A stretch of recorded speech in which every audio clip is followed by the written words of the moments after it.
Rekahayo dazubo wataye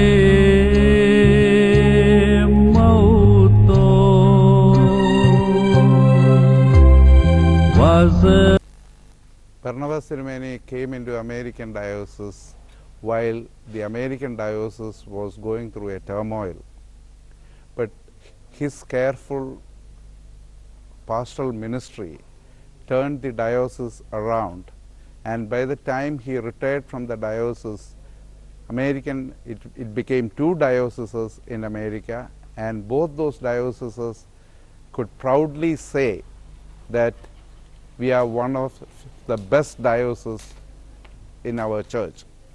And the credit goes to His Grace Mar Barnabas because of his very careful and dedicated pastoral ministry.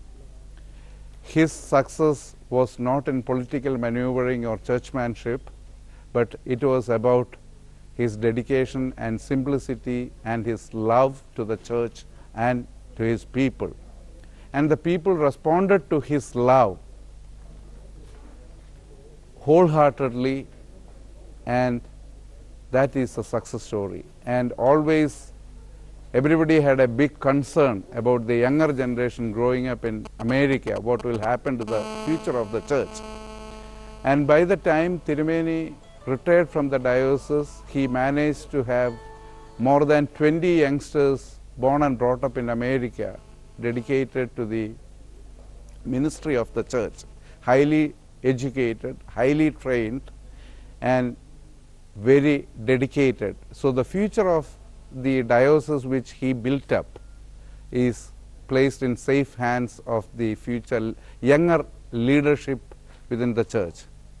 And also, when we look at Tirumeni's life, his simplicity was not only in a simple lifestyle, but it was also a simplicity of thought process. Whatever he believed, he practiced. He preached. Whatever he preached, he practiced. So it was always very easy for the people to understand Barnabas Tirumeni. He never talked differently and acted differently. If he felt something to be said, it was immediately said to the concerned person, and that was over. He never held any grudge to anybody, and it was a very unusual style. And he has experience in pastoral ministry from the most rural diocese of the church in the Idukki district to the most modernized diocese based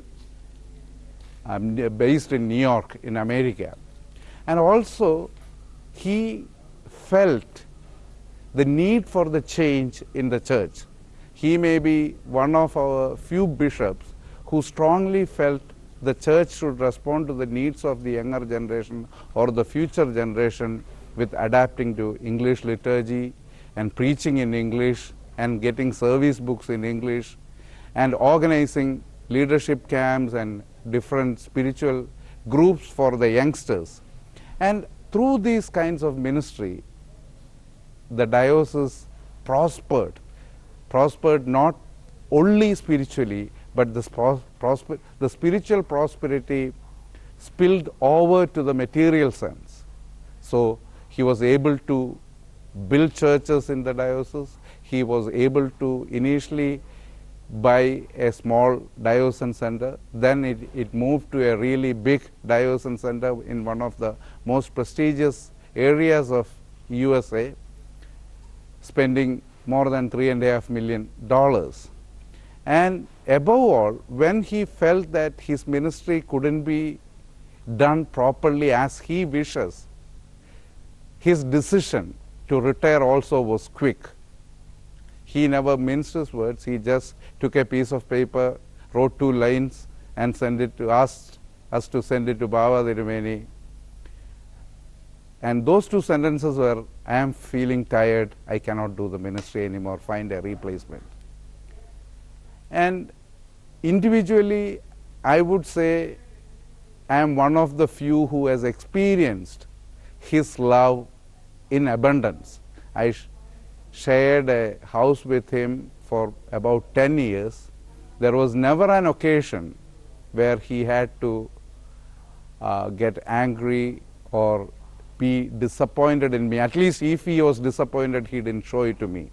And another success of Tirumeni's ministry was he was able to make everybody who came into contact with him special. So when I say that I felt special with Tirumeni, almost everybody here could say the same thing, that they felt special when talking to Tirumeni or being with Tirumeni. And this was something that each and every one in the diocese felt. And if you look at the Facebook pages last 2 days, people have been posting hundreds of pictures of Tirumeni at their houses, at churches, on different occasions. Some beautiful pictures that was in their private collection has surfaced yesterday on the internet, because all this shows how Tirumeni was loved. Then as even when before his death last August, when we were talking, at the age of 88 he could look back into his life and say that I have accomplished what God wanted me to, and I am ready to move on to the next phase, and when I am ready to go when God calls. How many would be able to say that when at the age of 88, and or whenever it is, to look back into our life and say that I am ready to go because I have accomplished what God wanted me to accomplish? That is the witness of Tirumeni. And all of us feel a deep sorrow to see that, to participate in the burial service, but these are our private loss. For Tirumeni, he was ready, he was willing, and he knew that he was moving into the next phase of his life where he is beyond pain or the suffering or the physical ailments. So as each and every one in both the American dioceses hold that private sorrow within us, we also know that Tirumeni has moved on to eternity, into a better phase of his life. So this, each one of us who had been in contact with him will hold this personal sorrow within us. We are going to miss him, but at the same time we all know that we have a intercessor in the heaven continuously interceding with his children, we who are. So in that hope I conclude my words. May God bless us all. Thank you.